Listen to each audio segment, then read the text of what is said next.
Pinatay at hinihinalang ginahasa pa ang isang bata sa Davao City. Nadakip naman ang itinuturong suspect sa krimen.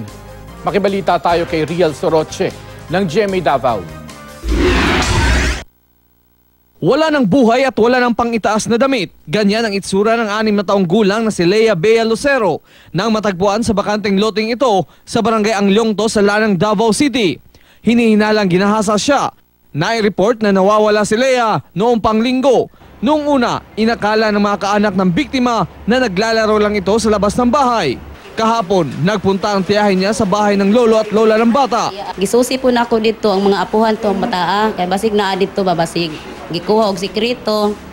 Pag ato na ko dito kay wala man po di ay. Pag uli na nako nagsakay kog bus, di na ako nakadawat og tawag na namatay na bata. Sabi ng isang saksi, huli niyang nakitang buhay si Lea noong linggo kasama ang laborer na si Ariusto Lumayas. Noong araw ding yun, nakipag-inuman daw si Lumayas sa tiyuhin ni Lea. Ang suspect, isugo niya ang mga biktima, ang palit o kape sa tindahan. Then wala na nabalik man ang mga biktima. O nilakaw na po kalit ang suspect, wala manangit man lang sa kainom. Hindi pa naisasagawa ang autopsy sa biktima dahil wala pang pahintulot mula sa kanyang mga magulang. Kasunod nito, sa mga ginikanan noon, hindi na ito pabayaan ng atuang mga anak.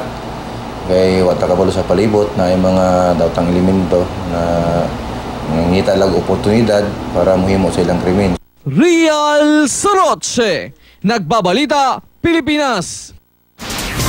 Ayon sa pulisya, pinakawalan na ang suspect na si Ariosto Lumayas. Inaresto naman ang tiyuhin ng biktima na si Edgar Lucero. Sa isang kuha ng CCTV, nakitang si Lucero ang huling kasama ng biktima bago ito natagpo ang patay. Umamin na rin siya sa krimen.